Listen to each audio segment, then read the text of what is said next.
Assalamu alaikum warahmatullahi wabarakatuh. Nínú oṣù tá wà nínú èyí, ìròyìn nípa àwọn ànábì Ọlọ́run la máa gbọ́ àti àwọn òjíṣẹ́ èyí tí àgbéyẹ̀wò ọlọ́kọ̀jọ̀kan yóò máa lọ lórí ẹ̀ lẹ́wọ̀n máa láǹfààní àti wò lórí ìkànnì Sunna TV Yorùbá. Kẹ́ wá farabalẹ̀ jókòó láti wòran ayọ̀ láti máa gbọ́ ọlọ́kọ̀jọ̀kan àwọn ètò tí ó máa sọ nípa àwọn ìròyìn ànábì Ọlọ́run àti àwọn òjíṣẹ́ lórí ìkànnì iléeṣẹ́ Sunna TV Yorùbá. Ẹ má gbé kó ń bẹ̀ o, ẹ sì má sùn kó ń bẹ̀ pẹ̀lú. Wassalamu alaikum warahmatullahi wabarakatuh. Sunna TV Yorùbá, ìmọ́lẹ̀ ẹ̀sìn Islam pọ́nbélé ni.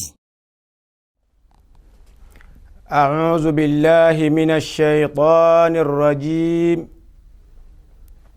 بسم الله الرحمن الرحيم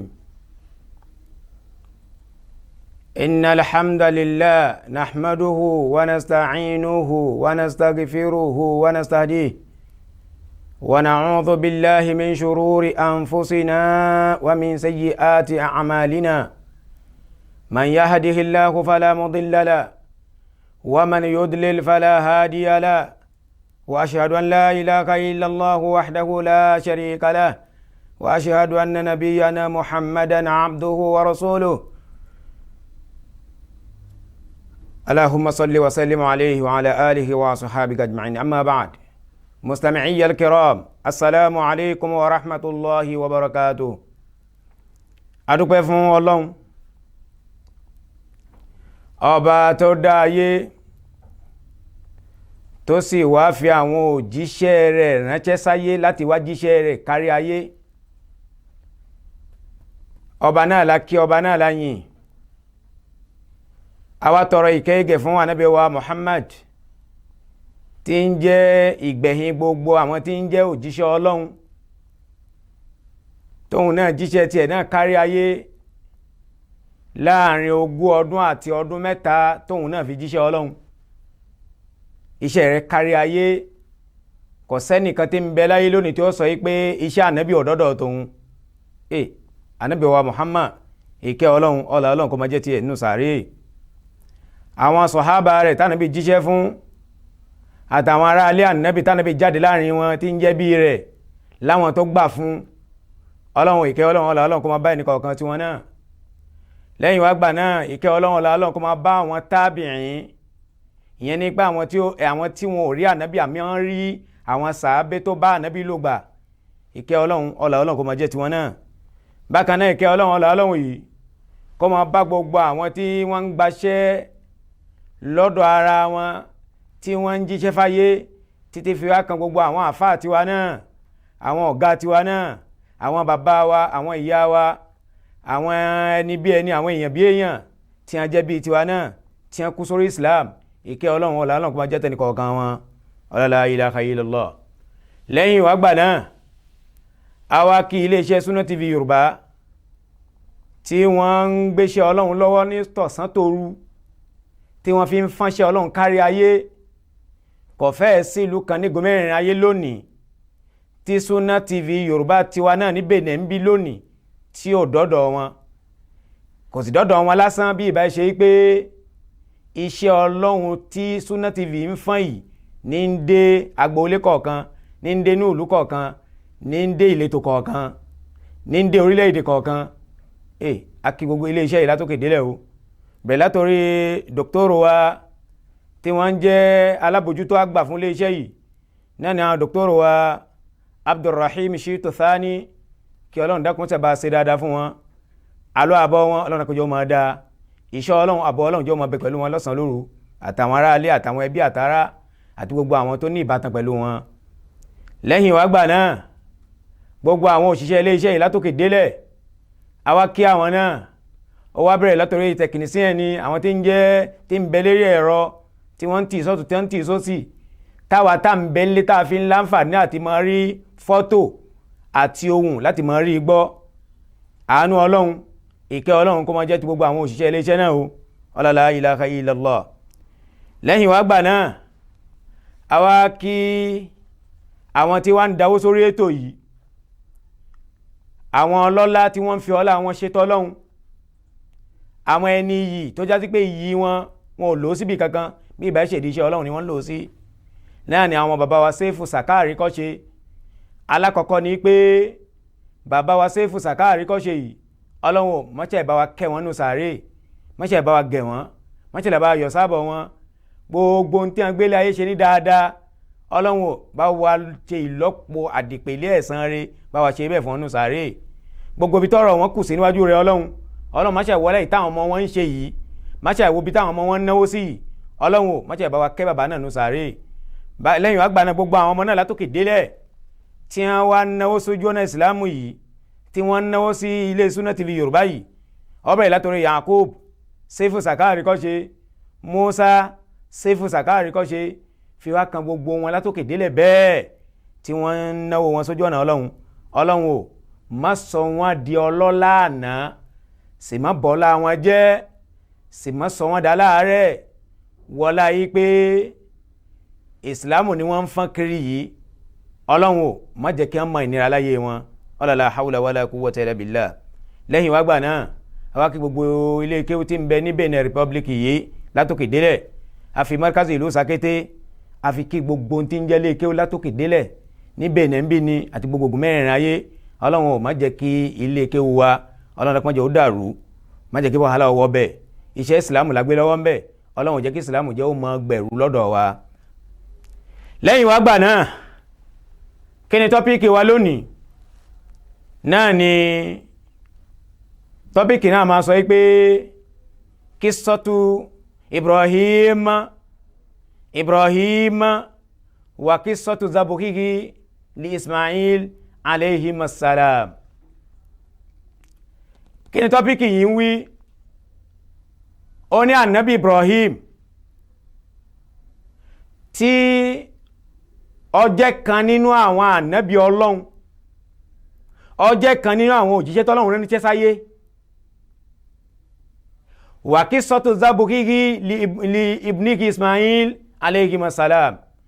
àti ìtàn bó ṣe ṣe tán àti dú ọmọ rẹ̀ láti dúnbú ọmọ rẹ̀ tá ń pè ní Ismaila ìtàn tó ṣẹlẹ̀ ńjọ́ náà àwọn elétò Sunna TV Yorùbá wọ́n ní ká sọ sí ti gbogbo ọmọ ará ayé lẹ́yìn wá gbà náà kì í ṣe ká gbọ́ ìtàn nìkan dùrúsù ti ń bẹ ń bẹ àwọn ẹ̀kọ́ wo ní ń bẹ nínú ìtàn yìí ká sọ sáyé bákan náà àríwòye wo ní ń bẹ lára ìtàn yìí ẹ̀kọ́ wo la rí kọ́ ń bẹ òye wo la rí mú ń bẹ ká sọ sí ti gbogbo ará ayé ká lè kẹ́kọ̀ọ́ látara rẹ̀ nítorí pé gbogbo àwọn ànábì ọlọ́run látòkè délẹ̀ tọ́lọ́run pàtàn wọn fún anú Al-Qur'ani ọlọ́run ò dédé pàtàn wọn o bí ìbá ṣe pé ká mú ọgbọ́n àti òye ń bẹ ni káwa náà ká fi mọ̀ ṣe ayé ká lè fi gbádùn ayé. alákọ̀ọ́kọ́ ni pé ànábì Ibrahim wọ́n bí gẹ́gẹ́ bí wọ́n ṣe máa ń bímọ bàbá rẹ̀ ó jẹ́ ọ̀gá àwọn olóòṣà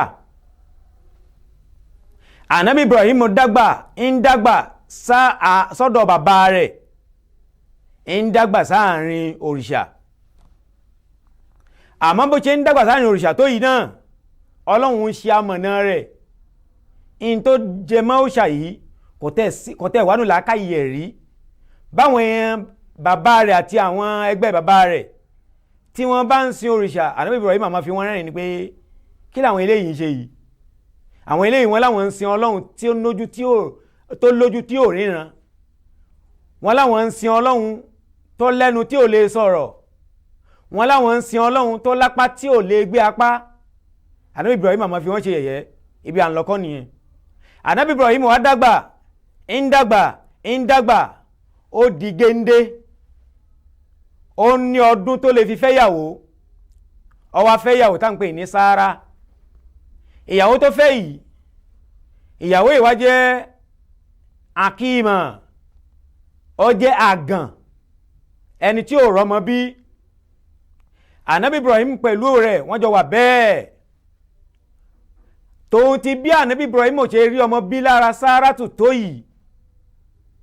kò gbé ẹ̀dùn ọkàn rẹ̀ kò gbé lọ bá nǹkan kan kò gbé ẹ̀dùn ọkàn rẹ̀ lọ bá ọlọ́run míì yàtọ̀ sí ọlọ́run ọba tó dá wáyé tóun ti bí ẹ̀sìn òtí sí ìsílọ́dọ̀ bàbá tó bí tó nìna kò torí ẹ̀ kó gbé ẹ̀dùn ọkàn àìrọ́mọbí rẹ̀ kó gbé fóríṣà tí bàbá rẹ̀ ń sìn ànábì Ibrahim kò ṣe bẹ́ẹ̀ ó wà bẹ́ẹ̀ títí wá fi di bíi pé ìyàwó wa ń sọ fún yín pé tó ìgbà tẹ́mi ìrọ́mọbí yìí ọmọ ọ̀dọ̀ wa tí ń jẹ́ Hájára ò ní fẹ́hùn náà bóyá ó ṣe ṣe kó jára tèmi ní nǹkan bẹ àìrọ́mọ bí yìí bóyá èmi ní ń bá fínra fẹ́hùn káwò. Ànábì Ibrahim ló bá fẹ́ Hájára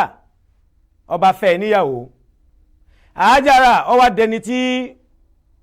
ó lóyún. Nígbà tó lóyún kò sí nǹkan tó kàn lẹ́yìn ìgbà tó ṣù bá pé ju pé kéèyàn bímọ lọ. Hájára ó bímọ. Ọmọ yìí kó tó di pé ó bímọ gbogbo ọjọ́ tí Ànábì Ibrahim fi ń bẹ ní ọ̀dọ́ nígbà tí òun pẹ̀lú Sárátù jọ wà Ànábì Ibrahim kò dónà pẹnu ìjọ ojúmọ́ ní fi máa ṣàdúrà pé Rabbi habuli minas salihin Rabbi habuli minas salihin Rabbi habuli minas salihin. Ọlọ́run ò bùnmí lọ́mọ nínú àwọn ọmọ rẹ tí ń bẹ lọ́dọ̀ rẹ tí ò ní dààmú ayé tí ò ní dààmú mi tí ò ní dààmú ìyá rẹ̀ òun ni ó bùn wá. Ànábì Ibrahim a máa lukoro àdúrà yìí fún Ọlọ́run ọba rẹ̀ tó dáa a máa lukoro rẹ̀ fọ́lọ́run lójoojúmọ́ títí ó fi adìbí pé ó fẹ́ Hájára lóyún ó wá bímọ. Àkọ́kọ́ ẹ̀kọ́ wo la kọ́kọ́ fẹ́ mú lára yìí pé Ànábì Ibrahim kò rọ́mọ bí ìwà ń bẹ lọ́hùn. Àkọ́kọ́ ẹ̀kọ́ ni pé Ọlọ́run ọba ló ń ṣe gbogbo nǹkan. Ìntọ́lọ́run ọba bá ṣe ní í ṣe bọ́lọ́run bá lóhun ò ní ṣe nǹkan kan bí gbogbo ayé ìbá papọ̀ ipá wọn ó ṣe wọn ò tó bẹ́ẹ̀. Bọ́lọ́run bá sì ní òun ò fẹ́ ṣe nǹkan kan bọ́lọ́run bá sì ní òun fẹ́ ṣe nǹkan kan tí gbogbo ayé ìbá kọ̀ yìí pé kò ní í jẹ́ ṣíṣe Ọlọ́run ní láà èyí tọ́lọ́run bá ń fẹ́ ní tiẹ̀ lọ́run yóò jẹ́ ṣíṣe. Wallahu ala kulli shay'in qadir. Ọlọ́run ló lágbára lórí gbogbo nǹkan. Ànábì Ibrahim kò gbé ẹ̀dùn ọkàn rẹ̀ kò gbé lọ bá nǹkan míì o. Ọlọ́run ọba tó dá wáyé náà ló ti ọ̀rọ̀ rẹ̀ sí. Kí ló fà tánàbí Ibrahim wá fẹ́ béèrè ọmọ? Ànábì Ibrahim fẹ́ wá béèrè ọmọ kò béèrè ọmọ lásán kò sá sọ pé Ọlọ́run fún mi lọ́mọ kan lọ́dọ̀ rẹ̀. Ànábì Ibrahim ò ṣe bẹ́ẹ̀. Ó ní habli minas salihin nínú àwọn ọmọ rere tí ó tún ayé ṣe tára àǹfààní lára rẹ̀ táyé gan ọ̀rọ̀ àǹfààní lára rẹ̀ tí àwọn àrọ́mọdọ́mọ tó fẹ́ tara tiẹ̀ náà jáde wọn ó tún ra àǹfààní ìjẹnire lára rẹ̀ nítorí pé kí ni bí èèyàn bá ní ọmọ rẹ̀ yóò tún ojú ẹni ṣe yóò tún ojú ayé bàbá rẹ̀ àti ìyá rẹ̀ yóò tún ṣe béèyàn bá bímọ rẹ̀ ọmọ rẹ̀ bí bàbá àti ìyá bá tún á padà kúrò láyé ọmọ rẹ̀ a tún tún ẹ̀yìn ìyá rẹ̀ àti bàbá rẹ̀ a tún ṣe. Àmọ́ béèyàn bá bí ọmọ pàpàǹlágí ọmọ kọ́mọ ọmọ àdánù béèyàn bọ́lọ́n bá lọ bùyàn lọ́mọ kọ́mọ lọ́mọ àdánù láyé ẹni tọ̀hún fúnra ẹ̀ tó jẹ́ bàbá àti ìyá ọmọ ni wọ́n kó sí ìdààmú ayé tí wọ́n ò ní bọ́ ńbẹ̀. Bí wọ́n bá dààmú bẹ́ẹ̀ títí tí wọ́n bá jáde láyé ọmọ yìí yóò tún á mú ẹ̀yìn bàbá rẹ̀ àti ìyá rẹ̀ yóò tún á bà á jẹ́ tán yányán. Ayé ó máa wá bá bàbá rẹ̀ àti ìyá rẹ̀ kẹ́dùn. Wọ́n máa sọ pé àkókò ìbí ó sàn ju ìtọ́lọ́hun bùn àwọn eléyìí lọ. Gbogbo ẹ̀ l'Ànábì Ibrahim Ọlọ́run ti fi yé e nígbà tí ti ń bẹ lọ́dọ̀ tí ti ń gbòǹgbẹ ọmọ ní ti ń sọ fọlọ́run pé Rabbi habuli minas salihin. Ọmọ rẹ ni ó bùn mí o má bùn mí lọ́mọ kọ́ ọmọ tí ó dààmú mi ọmọ tí ó dààmú ayé ọmọ tí ó dààmú àdúgbò ọmọ tí ó dààmú fámílì má bùn mí.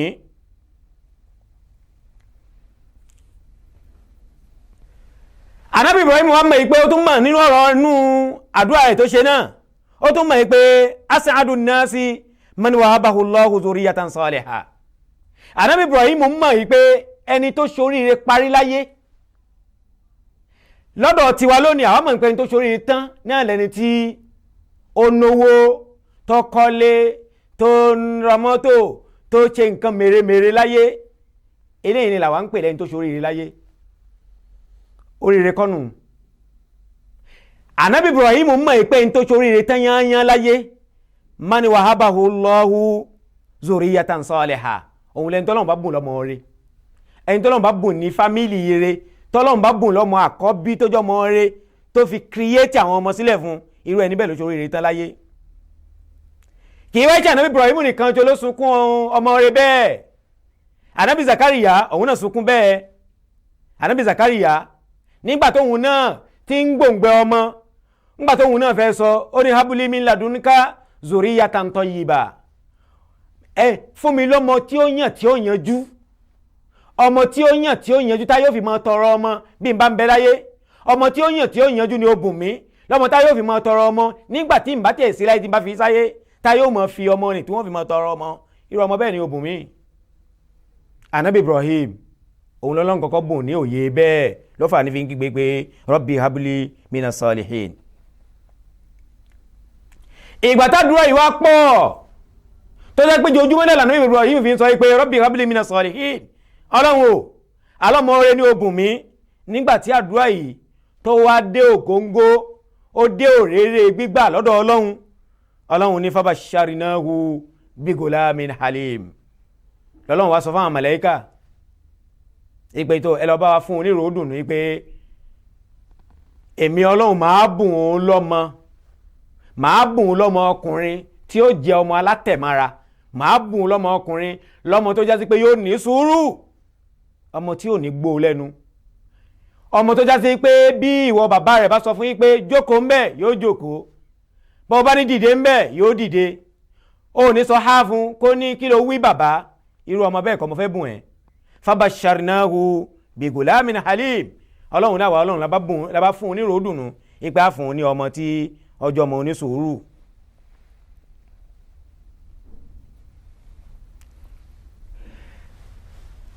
Ajara bí Ismail ó bímọ lẹ́yìn ìgbà tí ó ti lóyún tí oṣù rẹ̀ ti pé. Ọmọ yìí lóòótọ́ ọmọ yìí wá jẹ́ Halima, ọlọ́run wá dá lóní sùúrù, àmọ́ ẹnìkan ò tí lè mọ́mọ́ yìí lóní sùúrù, a sì lè mọ́wọ́ náà lóní sùúrù. Ó dí ìgbà tó bá dé òréré àwọn nǹkan kan tó bá wá ní àtẹ̀mára lórí nǹkan náà, ìgbà náà látọ̀ pé ẹ̀ lóní sùúrù. Ọlọ́run ti pè lóní sùúrù náà kí wọn tó bí i, ó wá dáyé wọn ń dàgbà. Àwọn àfáwọn sọ fún ẹgbẹ́ alhalim man la yatasarra fil umur, ẹni tá ń pè ní onísùúrù òun lẹ́ni tó já sí pé kì í bẹ́ wa yatahammal al-mashaq, gbogbo nǹkan tó bá táwọn èèyàn bá ń wò ní nǹkan tó nira òun ó sì máa ní àtẹ̀mára rẹ̀, gbogbo táyé mọ̀ pé kíní ìnira ń bẹ́ẹ̀ òun yóò sì máa mú un mára, yóò máa tẹ̀ mára ń bẹ́ẹ̀. Ismail lọ́lọ́run ṣe ní Halim. Ọmọ yìí wá ń bẹ pẹ̀lú bàbá rẹ̀ tá ń pè ní Ibrahim, òun pẹ̀lú bàbá jọ ń jókòó wọ́n jọ ń nájú. Wàyábúlúgú máa hù sáàì, ọmọ yìí dẹni tí ó di ọmọ àpèránṣẹ́ tí bàbá rẹ̀ sọ pé Ismail wá lọ àdúgbò báyìí kó lọ bá mi ṣe nǹkan báyìí, wá lọ àdúgbò báyìí lọ bá mú nǹkan báyìí wá gba nǹkan báyìí kó bá mi mú lọ bí báyìí. Wa yurafiqu fil hayat, kìí ṣe àpèránṣẹ́ nìkan, ó tún dẹni tí tó ń bá bàbá rẹ̀ kẹ́gbẹ́, a tún mọ̀ sin bàbá rẹ̀ lọ síbi tí bàbá rẹ̀ bá fẹ́ lọ. Yẹn ni pé ọkàn bàbá ti ń balẹ̀ pé alhamdulillah, ọlọ́run ó bùn mí lọ́mọ, ó fi arúgbó ara bùn mí lọ́mọ, ọmọ yìí sì ń gbọ́n tí mò ń wí, ọmọ yìí ń ṣàǹfààní fún mi. La yakadu yanas wa yasariqu bi hadha alwalad hatta yara fi manami. Lálàwá sì tọ́mọ yìí fi ní nǹkan bí ọdún mẹ́rìnlá sí mẹ́ẹ̀ẹ́dógún. Ìwọ náà mọ rò ní làákàyè rẹ, ọmọ tó bí tó ti ní ọdún mẹ́ẹ̀ẹ́dógún, ó sá mọ bí ó ti ga tó, ó sì mọ bí ó ti máa ṣàǹfààní fún ẹ tó. Lálàwá sì pé wọ́n jọ ń gbádùn ara wọn. Bàbá bá fẹ́ jáde yóò mú Ismaila dání, bí bàbá bá ń bẹ ńlé yóò rán Ismaila níṣẹ́ lọ sáàrin ìlú. Lé àláwá sì pé wọ́n jọ wà lórí bẹ́ẹ̀. Bàbá bá sùn ńjọ́ kan, yára fi manamihi, ló bá lálàá. Lórí lálàá aláì mọ́fúsìn àná aláì bàánú jẹ́. Báwo làláì ṣe bàánú jẹ́? Ó rí wípé òun rí lẹ́nu oorun tóun dún bú ọmọ tóun kan ṣoṣo tọ́lọ́hun bú òun pẹ̀lú arúgbó ara. Nítorí pé ànábì Ibrahim kó tó di igbó bí Ismaila, àwọn àfáà onítàríkh, àwọn àfáà onítàn wọ́n ń sọ fún wa pé ó ti ní 86 ans. Yẹn ni pé ó ti ní ogógó ọdún 4 àtọdún 6. ǹjẹ́ sí pé 100 ọdún ó dín ọdún 14 l'Ànábì Ibrahim ní tẹ́tẹ̀ ń bí ọmọ àkọ́bí tá ń pè ní Ismaila. Ọmọ àkọ́bí yìí tó jẹ́ ọmọ kan ṣó yìí, ọmọ náà lè tún wá rí lẹ́nu oorun yìí pé òun ń dùnbù rẹ̀, ó wá ń bá bànújẹ́ jí. Àwọn ànábì Ọlọ́run sì ti mọ̀ yìí pé gbogbo táwọn bá ti rí lẹ́nu oorun tí ń jàlá wáhàyí mẹ́sẹ́jì ní látọ̀dọ̀ Ọlọ́run, ìntọ́lọ́run fẹ́ kí wọ́n ṣe lọ́lọ́run dọ́gbọ́n pa wọ́n láṣẹ ẹ̀, lọ́lọ́run pa wọ́n láṣẹ rẹ̀ gbanú àlá. Ànábì Ibrahim orí àlá yìí ní nǹkan tí ń bá àánú jẹ́ ọwà bẹ́ẹ̀. wal yawm ath-thani nafsu ru'ya, nígbà tó tún díjọ́ kejì ó ronú bẹ́ẹ̀ títí níjọ́ àkọ́kọ́ títí ó tún lọ sùn. Nígbà tí ó tún di àárín òru ló bá tún lálàá, ló tún rí i pé òun rí i pé Ismaila ń bẹ wájú tóun mú ọ̀bẹ tóun dúnbù rẹ̀ pẹ̀lú ọwọ́ tóun. wal yawm ath-thalith kadhalik, ó tún alálàá níjọ́ kẹta ó tún rí bẹ́ẹ̀ náà yìí pé òun tàtún dúnbù ọmọ kan ṣó yìí. ibẹ̀ l'Ànábì Ibrahim ti mọ̀ yìí pé fahima Ibrahimu annaha isharatun. ibẹ̀ l'Ànábì Ibrahim ti mọ̀ pé sí kan lọ́lọ́run fóun yìí, àṣẹ kan lọ́lọ́run ń pa òun yìí, lòun fi ń rí kíní ìlẹ́nu oorun, ìntọ́lọ́run fẹ́ kóun ṣe òun náà rèé. Ànábì Ibrahim ìgbà tó rí bẹ́ẹ̀ yakfi li rabbi wa yastajibu duna an yas'ala rabbah. Nígbà tó rí kíní bẹ́ẹ̀ kò dónà pẹnu, kò dààmú ara rẹ̀ mọ́, kò béèrè lọ́dọ̀ Ọlọ́run ọba rẹ̀ pé limaza ya rabbi azbahu ibni alwahid. ṣé ẹ mọ̀ pé tó bá jásí pé àwa tòní ni, àwa bàbá tòní tá a ti dàgbà náà ká tó rọ́mọ bí, táwa bímọ tó jẹ́ ọmọ kan ṣo tí ò tí ì pé méjì tí sì ti ń wúlò fún wa, táwa lálàá bẹ́ẹ̀ a fẹ́ béèrè lọ́dọ̀ Ọlọ́run pé Ọlọ́run èé ṣe tó ọ̀ ń pa mí láṣẹ lẹ́nu oorun pé kí n máa dúnbú ọmọ mi. èèyàn fẹ́ béèrè bẹ́ẹ̀ lọ́dọ̀ Ọlọ́run. Ànábì Ibrahim kò béèrè bẹ́ẹ̀ lọ́dọ̀ Ọlọ́run.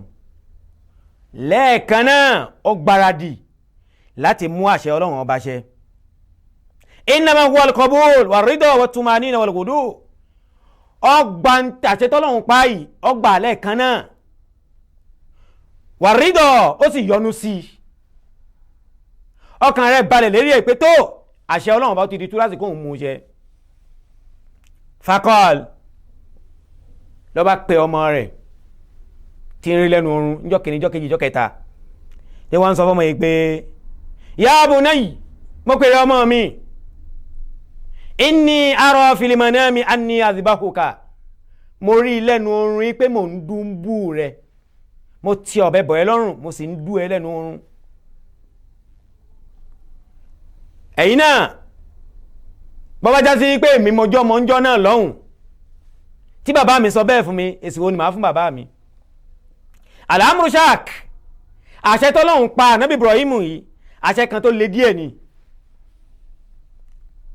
fa huwa la yatlubu minhu an yursila ibnahu al-wakid ila ma'araka. Ọlọ́hun ó pa láṣẹ pé kó lọ sójú ogun, kó bógun lọ. Ọlọ́hun ó pa láṣẹ pé fi ọmọ rẹ̀ ránṣẹ́ sójú ogun kó bógun lọ. wala yatlubu minhu an yukallifahu amran tantahi bihi hayatu. bẹ́ẹ̀ sì ni Ọlọ́hun ó pa Ànábì Ibrahim láṣẹ pé ọ̀dà kò burú, bọ́ sọ fọ́mọ rẹ̀ pé kó bọ́ sórí àpáta kó bẹ́ látòkè kí ikú kó dé bá a lórí bẹ́ẹ̀. Ọlọ́hun ó pa Ànábì Ibrahim bẹ́ẹ̀ láṣẹ bẹ́ẹ̀, kò pa láṣẹ yìí pé kí Ànábì Ibrahim kó pa ọmọ rẹ̀ láṣẹ nǹkan kan tó já sí pé látara rẹ̀ lọ́mọ yóò tara rẹ̀ fi jáde láyé, kò pa láṣẹ bẹ́ẹ̀. innama talaba minhu an yatawalla huwa zabuhahu biyadihi. àṣẹ tọ́lọ́hun pa ni pé Ọlọ́hun pa láṣẹ pé òun gangan ni kó mú ọ̀bẹ kó sì dá ọmọ rẹ̀ dùbúlẹ̀ kó dùnbù rẹ̀, àṣẹ tọ́lọ́hun pa nù. kẹrìgbọ́rọ̀ yìí nǹkan tó le díẹ̀ ni. Ibrahim alayhi salam, Ànábì Ibrahim la ya'khudhu ibnahu ala hini gira kò gún ọmọ rẹ̀ lẹ́ẹ̀kan náà pé ọyáyáyá kó mú lójijì wàyàntẹ́yì kọ́rọ̀ sí tán bẹ̀ kọ́ lọ pa lẹ́ẹ̀kan náà innama yuridu ala amra alayhi. àwọn àfáwọn ń tàn wọ́n ní ó gbé ọ̀rọ̀ yìí ó gbé síwájú ọmọ náà, ó gbé síwájú ọmọ rẹ̀ lọ́dún 15 li annahu amrullah, nítorí pé àṣẹ tí Ọlọ́run pa, àṣẹ yìí àṣẹ Ọlọ́run ni, ó wá gbé síwájú ọmọ náà. faliyakun ma yuridu Allahu ala al-ayni war-ra's, ìtọ́lọ́run bá sì ń fẹ́ kó ṣẹ náà ni ó ṣẹ, kò sí nǹkan míì tí ó ṣẹ lẹ́yìn ìtọ́lọ́run. fa'ala al-ibni an ya'rifa al-amra wa ya'khudhu ta'atan wa islama. Ànábì Ibrahim ó mọ̀ pé ìtọ́lọ́run bá ń fẹ́ ó ní dandan láti ṣe, ìtọ́lọ́run bá ń fẹ́ túláàsì ní kí nǹkan náà ṣe, àmọ́ ń fẹ́ kí ọmọ yìí kó gbọ́ ọ̀rọ̀ yìí sétí, kó wá wo ìpèsè ọmọ yìí yóò tẹ̀lé àbí ò ní tẹ̀lé ẹ̀, ǹjẹ́ ọmọ yìí yóò jura rẹ̀ ńlẹ̀ fàṣẹ Ọlọ́run àbóhun ò ní jura rẹ̀ ńlẹ̀ fàṣẹ Ọlọ́run. òun tóun jẹ́ bàbá rẹ̀ òun ti jura tòun lẹ̀ fọlọ́run, àmọ́ ọmọ tá a fẹ́ dú yìí ǹjẹ́ òun náà bọ́ bá gbọ́ ọ̀rọ̀ yìí ǹjẹ́ òun náà yóò jura rẹ̀ ńlẹ̀ fọlọ́run. la qaharan wala idtirara, kò mú pẹ̀lú káàdì kájọ wọ ọjà káàdì yìí pé yá ìmú ẹ̀túlásì láti lọ pa ẹfọ́ Ọlọ́run ló pa mí láti ẹ bẹ́ẹ̀, kò ṣe bẹ́ẹ̀. kí ló fà tálùmí Ibrahim ó fi gbé ọ̀rọ̀ yìí síwájú ọmọ náà? liyanala kilahuma ajra ta'ati wal istislam. Ànábì Ibrahim ń fẹ́ kí òun tóun jẹ́ bàbá tóun fẹ́ pa ọmọ tọ́lọ́run pa láti ẹ pé kóun pa ọmọ tóun, Ànábì Ibrahim ń fẹ́ kóun gba láàdá. bákan náà òun ń fẹ́ kí ọmọ tí wọ́n pa òun láti ẹ pé kóun pa yìí náà kóun náà kó lè gba láàdá. béèyàn bá mọ rírì àṣẹ tọ́lọ́run bá pààyàn èèyàn ó lè kọra mọ́ láti ṣe, béèyàn bá sì kọra mọ́ láti ṣe ìgbà náà lèèyàn ó tó gba ẹ̀san tó tóbi lọ́dọ̀ Ọlọ́run. àníyàn Ànábì Ibrahim nù tó fi gbé ọ̀rọ̀ tó gbé síwájú ọmọ rẹ̀. Ibrahim talataba fi ardil amra ala waladi. Ànábì Ibrahim fẹ́ gbé ọ̀rọ̀ ìkalẹ̀, ó gbé kalẹ̀ pẹ̀lẹ́pẹ̀lẹ́ síwájú ọmọ rẹ̀, kò gbé kalẹ̀ pé mi ni mo jẹ́ bàbá rẹ̀, Ọlọ́run tó dá mi ló sì, Ọlọ́run tó fún ẹ tó gbé ẹ fún mi, Ọlọ́run tó fi ẹ fún mi ló pa mí láṣẹ,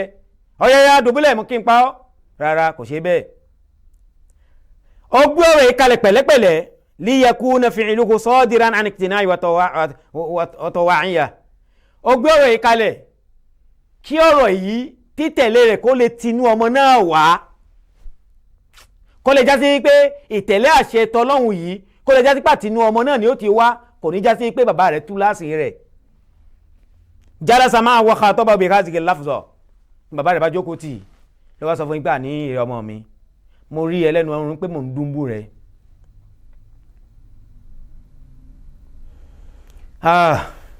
ara fil manami anni azbahuka. ẹ̀kọ́ kan l'Ànábì Ibrahim fẹ́ kọ́ wa láyé yìí. ẹ gbọ́ nísìnyí pé òun ni bàbá tó bí ọmọ rẹ̀, ó sì ní àṣẹ lórí rẹ̀. Ọlọ́run ọba tó sì wá dá bàbá tó gbé ọmọ tó fi fún un ló pàṣẹ. tòun ti bẹ́ẹ̀ Ànábì Ibrahim kò mú ọmọ yìí bá a ṣe mọ́ gidi ẹran mọ́lẹ̀, kò mú bẹ́ẹ̀. ó gbé ọ̀rọ̀ kalẹ̀ síwájú rẹ̀ pẹ̀lẹ́pẹ̀lẹ́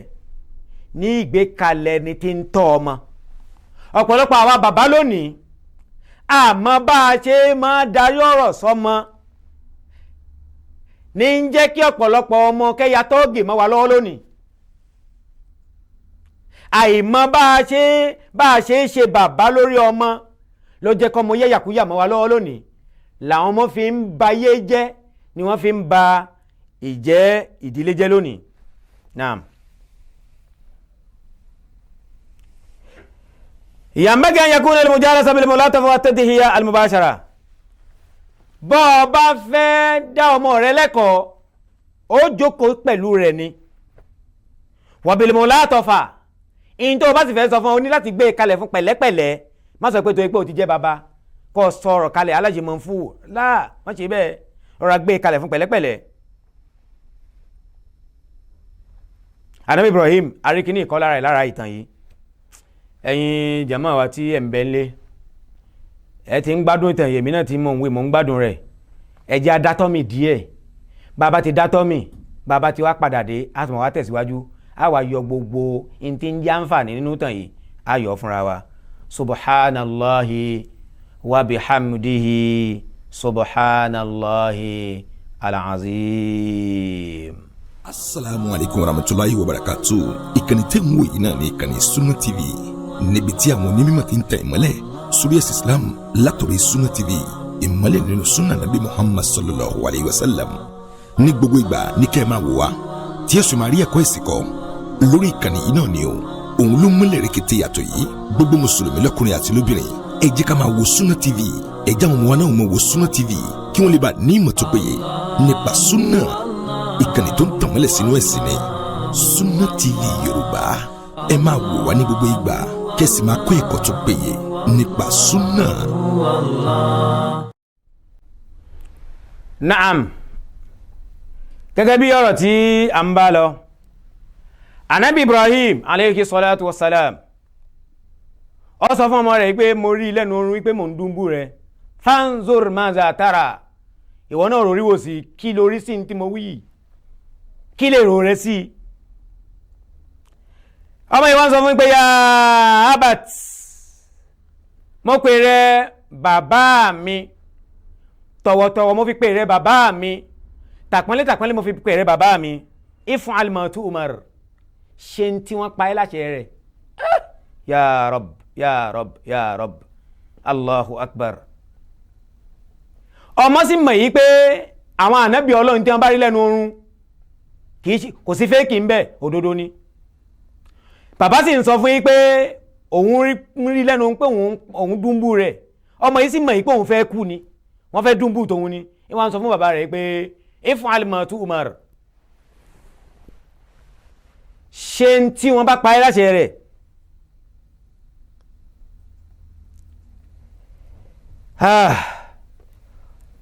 hubbul waladi azim, gbogbo wa náà la mọ̀ yí pé ká fẹ́ràn ọmọ nǹkan tó tóbi lẹ́mìí gbogbo bàbá bímọ ni. wa kasiru minan nas min ajli al-amwali wal awlad rubbama ba'u diyanahum min ajli al-awlad. sábà ìfẹ́ tí ọ̀pọ̀lọpọ̀ àwọn èèyàn ní sọmọ lónìí ó jẹ́ kẹ́lòmíì ṣì nǹkan ṣe. bó bá jẹ́ bàbá mi ni Ànábì Ibrahim ni àṣẹ yẹn kò ní fẹ́ mú iṣẹ́ o. ẹ̀sìn mẹ́jọ gbàgbé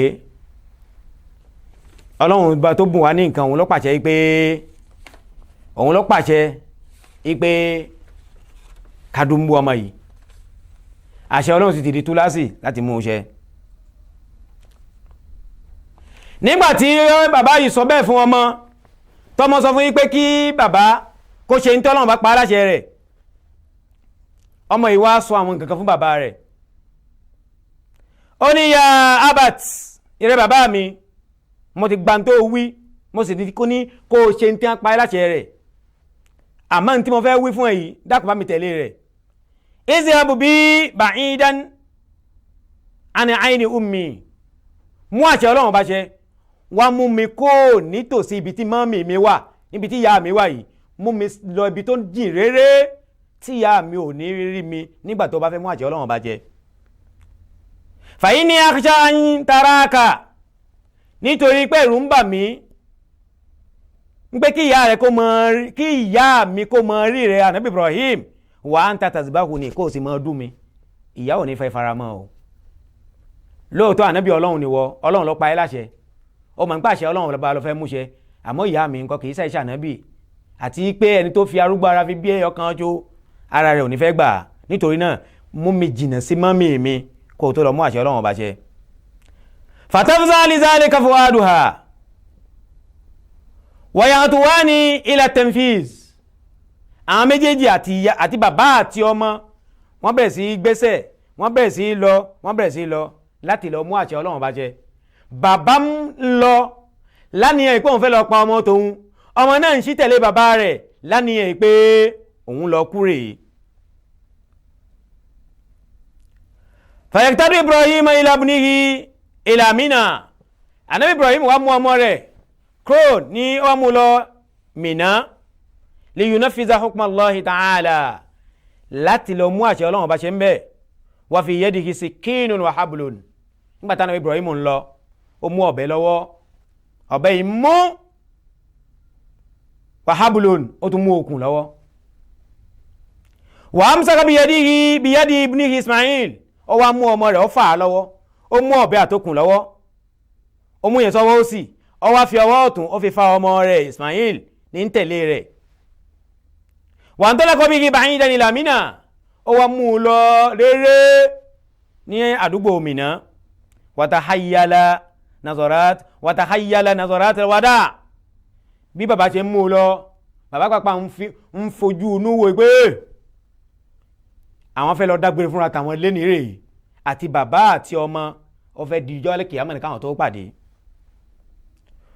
wa huwa yajurru ibnahu alwahid bí wọ́n ṣe ń lọ ní wọ́n ọmọ rẹ̀ lọ́mọ náà ń tẹ̀lé ẹ̀ ila makani hatfihi ń wọ́n ọmọ lọ bí tí ọmọ ti fẹ́ lọ kú wa mautihi innahu huwa albala'ul azim nínú pé ká sọ pé èèyàn rí àdánwò láyé ànábì Ibrahim èyí tọ́lọ́hun ṣe fún yìí níkanjó ìyálà ìyá àdánwò ni àdánwò ńlá ni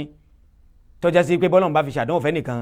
bọ́yálà bọ́lọ́n bá kó kalẹ̀ fẹ́yàn 100 bóyá lálẹ́ lẹ́nìkanjó tí ó pàásì rẹ̀ láyé ànábì Ibrahim ó sì pàásì rẹ̀ Allahu akbar Allahu akbar lábẹ́ pé ànábì Ibrahim mú Ismail lọ́bi tó ti fẹ́ lọ pa àṣetánì ẹni ẹ̀kọ́ ẹni ègbé òun tiẹ̀ ó wá lọ dènà fún wọn láti lè kọ̀ fún bàbá yìí pé kó má lọ pa ọmọ rẹ̀ kan ṣoṣo tọ́lọ́hun bùn ó wá dúró lé lọ́nà ó wá pinnu pé àdéhùn ó rí pé òun dá bàbá yìí padà ìgbà tí Ànábì Ibrahim dé Jamra ibi tí wọ́n ti ń sọ̀kò tí wọ́n ń pè lóko àṣetánì lónìí fáwọn alálàájì nígbà tí Ànábì Ibrahim débẹ̀ ní Mínà táṣetánì lọ bá àṣetánì wá ń sọ fún pé ya Ibrahim tazbahu waladaka alwahida li ajli ru'ya ra'aytaha fil manam ṣé pẹ̀lú àgbàlagbà ara tó pẹ̀lú arúgbó ara tọ́lọ́run fi bùn ẹ́ lọ́mọ ó wá torí pé orí àlá kan lẹ́nu oorun ọlálá kan tí ò fẹsẹ̀ múlẹ̀ ló wá torí ẹ̀ lọ́fẹ́ lọ́fẹ́ pa ọmọ rẹ̀ kan ṣoṣo tọ́lọ́run bùn ẹ́ tí ò tí ì pé méjì rò ó nígbà tó yá Ànábì Ibrahim tí Ṣẹ̀tánì sọ bẹ́ẹ̀ fún faramahu bi sab'in hasayatin Ànábì Ibrahim bá ní sápadà lẹ́yìn mi ó ju òkò bíi méje fún jọ náà wa qala iksa anni atahawwal bayni wa bayna amrillah ṣé o fẹ́ ya èmi pẹ̀lú àṣẹ Ọlọ́run ni ṣé o fẹ́ wá kọdí mi pé kí n má mú àṣẹ Ọlọ́run ọba tó dá mi tó fún mi lọ́mọ náà tó wá pa mí láti ẹ̀ pé kí n pa ọmọ yìí ṣé o fẹ́ sọ pé o fẹ́ kọ̀ fún mi kí n má mú àṣẹ Ọlọ́run ọba ṣẹ ni ó wí bẹ́ẹ̀ hatta zahaba shaitan àṣetánì má padà summa arada lahu inda jamratil wusta nígbà tí Ànábì Ibrahim tún dé ibi ìsọ̀kọ̀ ẹlẹ́ẹ̀kejì tí ń bẹ láàrin méjì qala ya Ibrahim ṣètánì tún lọ bá ń bẹ̀ ń sọ fún yín pé atazbahu waladaka alwahida li ru'ya ra'aytaha fil manam ṣé ó fi lọ pa ọmọ kan ṣoṣo tó rí tọ́lọ́hun bùn ẹ̀ pẹ̀lú arúgbó ara ìgbà wo ló tún fẹ́ bí mi tó torí àlá kan tí ò fẹsẹ̀ múlẹ̀ àlá kan tó já sí pé kì í ṣàlá ó wá torí ẹ̀ ó fi lọ pa ọmọ kan ṣoṣo tọ́lọ́hun bùn ẹ̀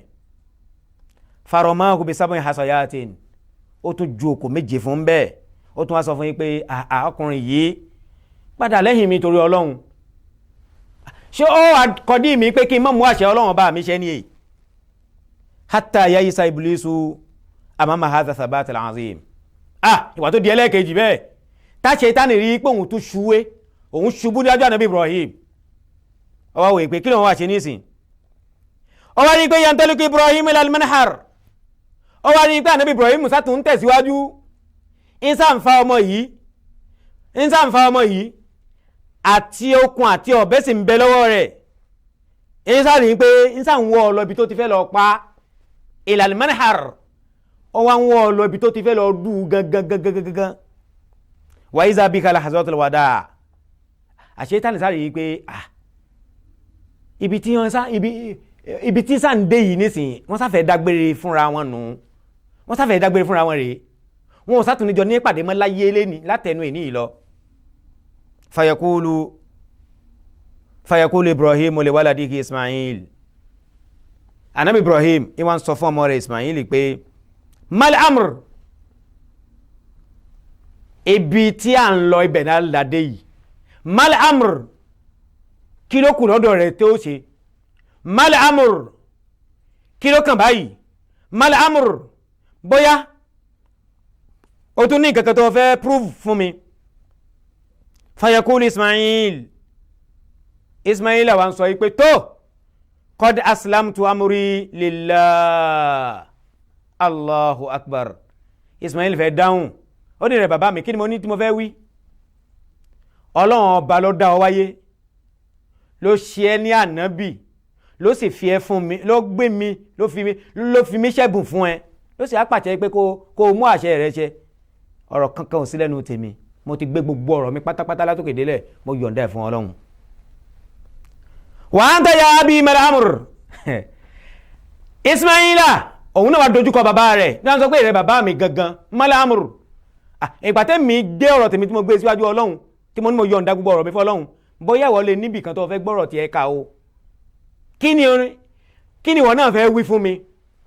kí ni àṣẹ tó fẹ́ tọwọ́ tiẹ̀ náà jáde sọ́dọ̀ mi mal amr ya abi èwo ni látọ̀dọ̀ tiẹ̀ náà sí mi bàbá pàpà wọn sọ fún pé ya waladi qad aslamtu amri lillah bàbá pàpà ní ìrẹ́ ọmọ mi mo sìn ẹ jẹ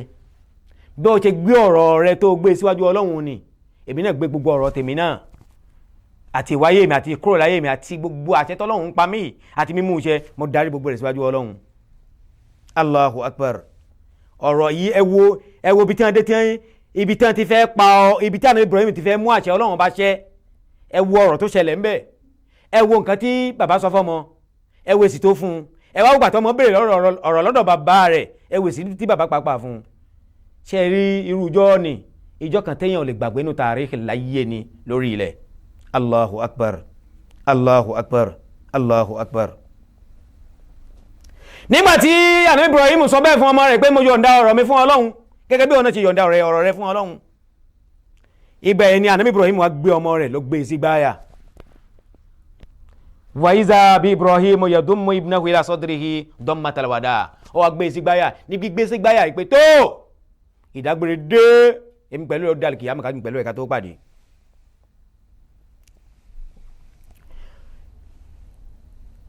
ìyẹn lọ́lọ́run sọ pé falamma aslama wa tallahu lil jabin. Ọlọ́run ní ńgbà tí àwọn méjèèjì tán yọ̀ǹda ọ̀rọ̀ ara wọn fún Ọlọ́run wa tallahu lil jabin tánàbí Ibrahim wá gbé ọmọ yìí dùbúlẹ̀ ó wá gbé ìhà rẹ̀ lélẹ̀ láti lè ṣe kíni láti lè dù. Qala Ismail tún ní ìrẹ́ bàbá mi mo fẹ́ sọ ọ̀rọ̀ kan fún ẹ níbi tí adé yìí. Ushdud wathaqi hatta la atarba bayna yadayka. Ìrẹ́ bàbá mi dì mí dáadáa okùn tó mú dání tẹ́lẹ̀ okùn ní mìíràn kan fẹ́ lò sí ọ̀nà kan ni fi okùn náà dì mí dáadáa kí n má bàa gbùjà lákòókò gbà tó bá ń dùn mí. La ilaha illallah Allahu akbar Allahu akbar Allahu akbar. Ushdud wathaqi hatta la atarba bayna yadayka iza masani harru sikin. Dì mí dáadáa nítorí kí n má bàa gbùjà nígbà tí gbígbóná ọ̀bẹ bá ń lọ tí ń bọ̀ lọ́rùn mi kí n bá ń gbùjà kí n má bàa dà ẹ́ láàmú ìrẹ́ bàbá mi dì mí lókùn dáadáa kára mi le.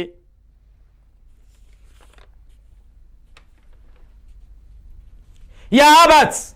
ìrẹ́ bàbá mi ukuf anni thawbak aṣọ rẹ tó wọ̀ pa aṣọ rẹ mára dáadáa káṣọ rẹ mára bálì kí n bà lọ́wọ́ ní pa á mára bó sì jẹ́ agbádá náà lọ́wọ́ ní rẹ bàbá mi paṣọ náà mára dáadáa hatta la yatalattaqa min dami fatarahu ummi fatahdan kí ẹ̀jẹ̀ tí ń jáde lọ́rùn mi kó má bàa kán sáṣọ rẹ bọ́ ọ bá délé kí ìyá mi má bàa rí ẹ̀jẹ̀ mi lára aṣọ rẹ kó bẹ̀rẹ̀ sí ìbànújẹ́ nítorí náà paṣọ rẹ mára dáadáa kí n má bàa sálé aṣọ rẹ kí má bàa jẹ́ rírí ẹ̀jẹ̀ nì lọ́dọ̀ ìyá mi kó má bàa máa bàánú jẹ́. Ya abat Ismaila ó tún pa bàbá rẹ̀ láṣẹ kẹta ó ní rẹ̀ bàbá mi asrin marasikin ala haliki bọ́ bá fẹ́ dùn mi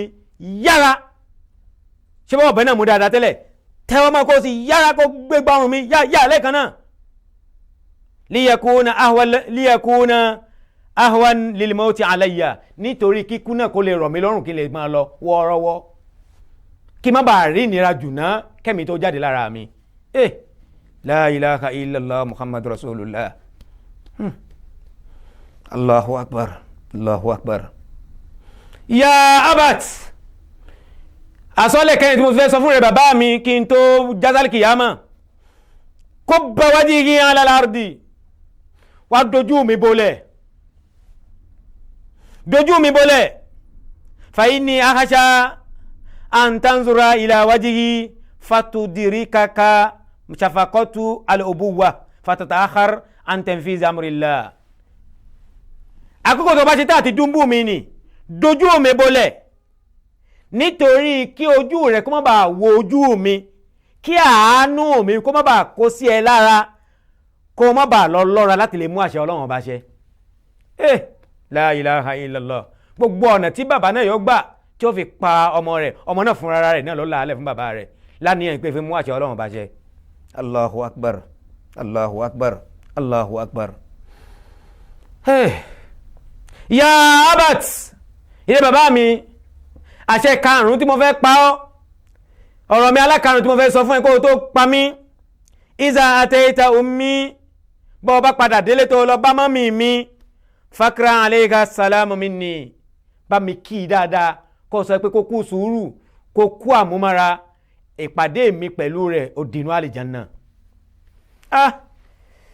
La ilaha illallah muhammadu rasulullah sallallahu alaihi wasallam. Ẹ wọ̀rọ̀ márùn-ún tí ọmọ yìí sọ tí fi ń pa bàbá rẹ̀ láti bí bàbá rẹ̀ ó ṣe gbà tí ó fi pa ní rọrùn tí ò ní bí wàhálà fún bàbá tí ó sì ní bí wàhálà fún òun náà. Fàágbára alégi Ibrahim yabuki, nígbà tí bàbá gbọ́rọ̀ ìtàn lẹ́nu ọmọ yìí, bàbá bá bẹ̀rẹ̀ sí sunkún. Wayakul, Ànábì Ibrahim bẹ̀rẹ̀ sí sunkún, ìwọ̀n sunkún wẹ̀ pé ni'mal aunu anta ya ibni ala amrillah. Bàbá ń wá ọmọ tí ń ràn ní lọ́wọ́ parí lérí iṣẹ́ Ọlọ́run. Ìwọ ọmọ yìí ni. Ni'mal aunu anta ya ibni ala amrillah. Ẹni tí ń ràn ní lọ́wọ́ jù láyé lérí ọ̀rọ̀ Ọlọ́run láti lè mú àṣẹ Ọlọ́run bá ṣẹ. Èmi tí rẹ̀ nìkan kan o. Ànábì Ibrahim ní sọ bẹ́ẹ̀. Ìwọ ọmọ yìí nìkan ṣọmọ ti tẹ̀rí láyé tí ń jẹ́ ọmọ tí ń ti bàbá rẹ̀ lẹ́yìn láti mú àṣẹ Ọlọ́run bá ṣẹ. Wa iza bi Ibrahimu yashuddu wisaka ibnihi. Ànábì Ibrahim bá bẹ̀rẹ̀ sí di ọmọ rẹ̀, ó dì í. Wa yakubbuhu ala wajhihi, ó dojú ọmọ náà bolẹ̀. Wa azama azman akidan ala zabki ibnihi. Òun náà wá dà níyàn tán yányán láti pa ọmọ yìí. Tó òun náà pinnu láti pa tanfizan li amrillah, láti mú àṣẹ Ọlọ́run bá ṣẹ. Wal waladu qad aslama amrahu lillah. Ọmọ sì ti yọ̀ǹda ara rẹ̀ fún Ọlọ́run. Ọmọ ti yọ̀ǹda ara rẹ̀ fún Ọlọ́run. Muntaziran an yashraba damahu bayna yaday abihi famarra sikinu ala khalqihi. Ibẹ̀ ni bàbá bá mọ̀ pé kóun gbọ́bẹ̀ gba ọrùn ọmọ báyìí. Lakinna sikina lam yazbah. Bàbá gbé idà, ó gbé ọ̀bẹ, ó gbé sọ́rùn ọmọ ẹ̀ báyìí, ó wá ní kóun dú. Àmọ́ èyí tó wá jẹ́ mọ̀ ní pé ń tẹ́wọ́ mọ̀ pé kóun dú báyìí. Àmọ́ idà náà bó ṣe mú tó kò dún bú ọmọ yìí. Àsìkíni takta, idà ń gé gbogbo nǹkan tí wọ́n bá fẹ́ gé. Àmọ́ ńgbà tó dé ọrùn àwọn Ismail, bàbá Ànábì Ibrahim tí ń jẹ́ bàbá Ismail ń fi ń gé ọrùn báyìí, ọ̀bẹ ò gé ọrùn àwọn Ismail. Ibi tí Ànábì Ibrahim ti ń ṣe mọ̀, ibẹ̀ l'Ànábì Ibrahim ti wá ń gbọ́ ohùn kan pé wa nadaynahu an ya Ibrahim. Ọlọ́run níbẹ̀ láti pé Ànábì Ibrahim pé ya Ibrahim qad saddaqta ruya. Alátorí, alátọ́ọlá, ó pè lódodo sí tẹ̀lé ẹ̀. Inna kazalika najzil muhsinin. Bá a ṣe mọ́ ń ṣe fáwọn tó ṣe dáadáa fáwọn Ọlọ́run, a ṣe bẹ́ẹ̀ fún wọn náà lónìí. Wa fadaynahu bizibhin azim. Ní àlàwọ́sì tí ìfi ń gbọ́ ohun yìí tí ń gbóhùn láti sánmà ipe ya Ibrahim qad saddaqta ru'ya ó ti pe àlá rẹ̀ lódodo sì ti mú iṣẹ́ bí ṣe ń gbọ́ lẹ́ẹ̀kan náà wa iza walitafata Nabi Ibrahim bá ní kóhun tẹ̀ yí dà kóhun wo bí tóhun náà ti ń jáde wá bó ṣe rí àwọn màláíkà ní àwọn màláíkà kún òdi àdúgbò Mínà ibi tí wọ́n ti fẹ́ dú Ànábì Ismaila níjọ́ náà àdúgbò ni ó kún kẹ́kẹ́ fáwọn màláíkà wa Jibril nazala màláíkà Jibril gẹ́gẹ́ tí ń jọ́gà àwọn màláíkà ó sọ̀kalẹ̀ níjọ́ náà wa ma'ahu kabshun ó gbé àgbò ńlá kan dání àgbò yìí ru'iya fil jannati 40 kharifa àgbò yìí ti ń bẹ lálẹ́ Jánnà láti nǹkan bí 40 ọdún tí wọ́n ti ń tọ́ tí wọ́n ń fún ní jíjẹ mímu ń bẹ àgbò yìí lọ́lọ́run mú wá ni àwọn màláíkà gbé wá ni wọ́n fi wá rọ́pò Ismaila níjọ́ náà wa habatati malaikatu sama àwọn màláíkà wọ́n dà kalẹ̀ láti sámà níjọ́ náà fatakulu lil malaikatu àwọn màláíkà wọ́n sọ pé Ànábì Ibrahim ya Ibrahim qad kataba Allahu ajrak ya Ibrahim qad kataba Allahu ajrak ya Ibrahim qad kataba Allahu ajrak rẹ̀ Ànábì Ibrahim ìntọ́lọ́hun gbé fún ẹ ní ìdánwò yìí ó ti páàsì rẹ̀ Ọlọ́run bá sì ti kọ orúkọ rẹ̀ lẹ̀ pé ó ti páàsì bákan náà Ọlọ́run sì ti kọ ládá sílẹ̀ fún ẹ wa haza fidawu ibnika Ismail èyí tá a fẹ́ fi rọ́pò ọmọ rẹ̀ rèé o nígbà náà wàá gbò fún Ànábì Ibrahim jọ náà wọ́n á náà wàá gbò fún Ànábì Ibrahim ipe yìí la fi ṣe ìpààrọ̀ fidawu eléyìí la fi pààrọ̀ Ismaila fi Ismaila ńlẹ̀ jẹ́jẹ́ wá gba àgbò yìí kó o fi pààrọ̀ rẹ̀ kó o dù kó o wá fi mú ìlérí rẹ̀ kó o fi mú iṣẹ́ fún Ọlọ́run ọba wa zabaha Ibrahimu zakalfida Ànábì Ibrahim ọba pa àgbò yìí ńjọ́ náà tí wọ́n fi rọ́pò Ismaila fún ọpa ńjọ́ náà ìwà ń sọ ńjọ́ náà pé alhamdulillahi lazi wahaba li ala al-kibari Ismail tó adúpẹ́ fún Ọlọ́run. Àwọn ẹ̀kọ́ wo la wá rí kọ́ nínú ìtàn yìí àti gbọ́ bí wọ́n ṣe dúnbú bí wọ́n ti fẹ́ pa Ànábì Ismaila àti gbọ́ ìtàn yìí ẹ̀kọ́ wo ni wọ́n bẹ́ẹ̀ bẹ́ẹ̀ alákọ̀ọ́kọ́ asámú wa tọ́ à àkọ́kọ́ ẹ̀kọ́ tèmi rí ń bẹ̀ tí wọ́n náà gbọ́dọ̀ rí ń bẹ̀ òun ni pé ká gbọ́ ohun tí Ọlọ́run bá ń wí ká sì tẹ̀lé Ọlọ́run nítorí pé kò sẹ́nìkan tó dá wa wáyé tó kọjá Ọlọ́run Ọlọ́run náà ni ọ̀gá gbogbo ayé bọ́bọ́ wa pa wá láṣẹ nǹkan kan pé ṣe nǹkan báyìí fẹ́mi Ọlọ́run ká má wo nǹkan tí ń bẹ nídìí àṣẹ ká má wo nǹkan tí ń bẹ nídìí àṣẹ ni pé ìtorí kí l'Ọlọ́run ti pa mí láṣẹ kíní yìí àdá ipé ó pàṣẹ sámú ánúwàtọ̀ hàn ká gbọ́ lẹ́ẹ̀kan náà ká sì tẹ̀lé rẹ̀. Ismaila ó jura rẹ̀ ńlẹ̀ fún àṣẹ Ọlọ́run jọ náà tòun ti bó ṣe mọ̀ yí pé ká pààyàn bó ṣe mọ̀ yí pé ó nira tó bó ṣe mọ̀ yí pé ká dúnbú èèyàn bó ṣe mọ̀ yí pé kó nira tó ní Ismaila yọ̀ǹda ara rẹ̀ fún Ọlọ́run.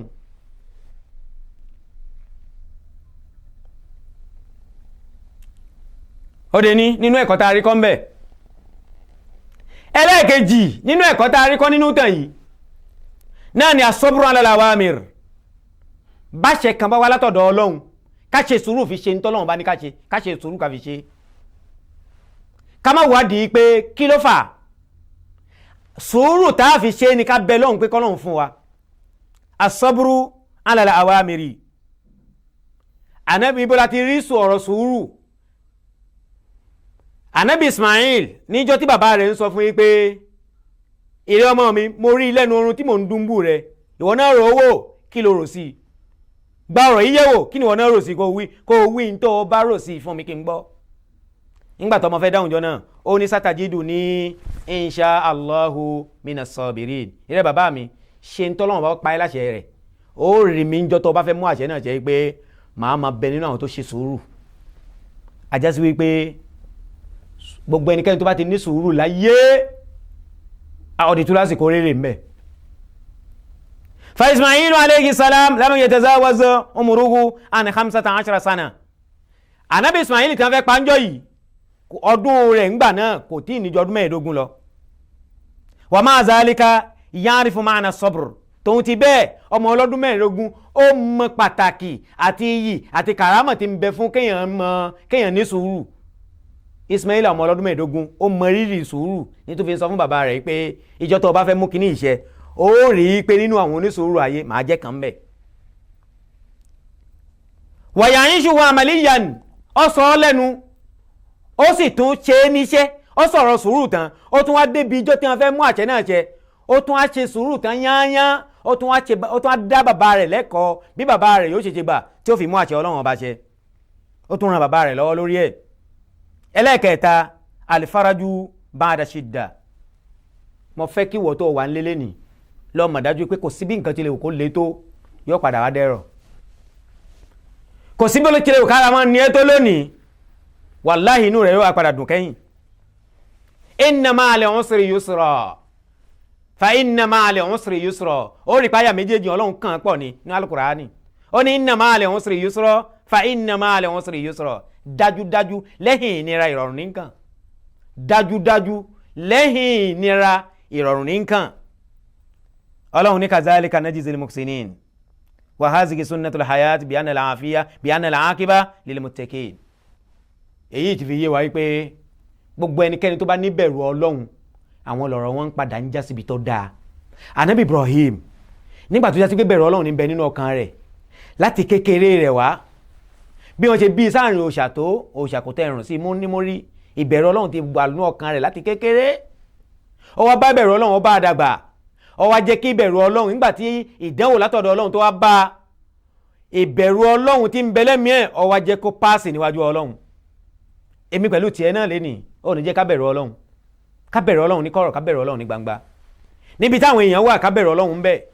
níbi tó èèyàn ò sí tó jẹ́ pé àwa nìkan là ń bẹ ń bẹ bóyá ní kọ̀rọ̀ yàrá wa ni bóyá níbi kan tí ẹnìkan ò rí wa ni bóyá kódà kọjá ẹ̀jẹ̀ sálángà ibi tá a ti ń yàgbẹ́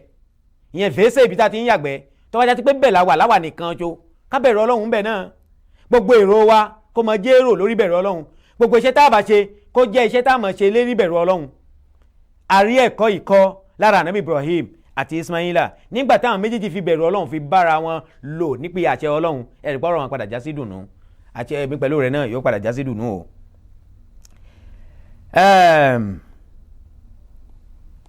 ẹlẹ́kẹ̀ẹ́ta inna tarbiyata saliha wa tadayyun sakik darasata fi domir Ismail mana al-amri lillahi. èyí tó jẹ́ ẹlẹ́kẹ̀ẹ́ta ẹlẹ́kẹ̀ẹ́rin òun ní pé bàbá bímọ ká tọ́ ọmọ ní títọ́ ká sì tọ́ ọmọ sórí ẹ̀sìn. bàbá bímọ tá a bá tọ́ ọmọ tá a bá fẹ̀sìn tọ́ ọmọ á pàdánù o kódà á pàdánù ọmọ rẹ̀ láyé á tún padà pàdánù rẹ̀ ní gbangba àlìkìyámọ̀. àmọ́ tá a bá fẹ́ sìn a bá fi ẹ̀sìn fi tọ́ ọmọ lẹ́sìn tòótọ́ la tọ́ pẹ̀lú ẹ̀sìn ọmọ ni yóò yè fún bàbá rẹ̀ bàbá yóò jèrè irú ọmọ bẹ́ẹ̀ láyé yóò gbádùn rẹ̀ láyé bó bá tún di gbangba àlìkìyámọ̀ irú bàbá bẹ́ẹ̀ yóò tún padà jèrè ọmọ bó bá tún á kó láyé tán bàbá kan yóò wà nù sàárè yóò tún padà máa jèrè ọmọ nítorí títọ́ tí wọ́n tọ́ ànábì Ibrahim ànábì Ismail bàbá rẹ̀ tọ́ pẹ̀lú ẹ̀sìn ni títọ́ pẹ̀lú ẹ̀sìn àti títọ́ dáadáa tọ́lọ́run tí ànábì Ibrahim fi tọ́ ọmọ rẹ̀ àti ẹ̀sìn tó fi tọ́ méjèèjì yẹn títọ́ àti ẹ̀sìn tó fi tọ́ òun ló jọba nígbàyà ànábì Ismail ló fi mọ̀ yí pé àṣẹ Ọlọ́run ọba bó bá ti lè dé bó bá tọ́lọ́run bá ti lè pàṣẹ nǹkan kan a ní láti mú àṣẹ Ọlọ́run ọba ṣẹ ni.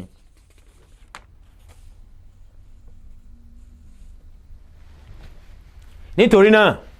ìbáyìí tá a gbọ́ nínú àwọn ẹ̀kọ́ yìí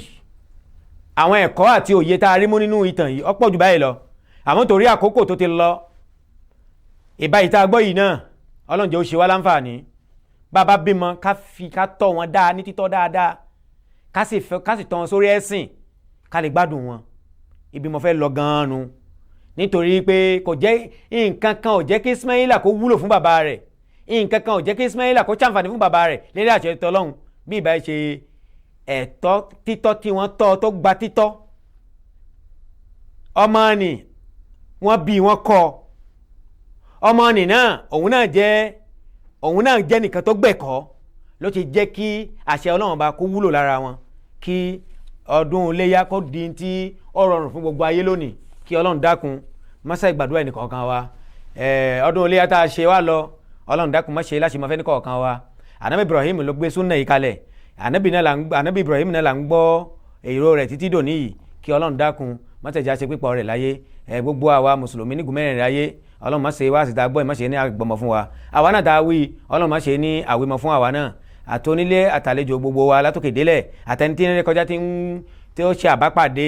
ètò yìí kí ọlọ́run dákun kó gun ẹnì kọ̀ọ̀kan alẹ́mì la hawla wala quwwata illa billahi al-aliyyil azim wa sallallahu ala nabiyyina muhammad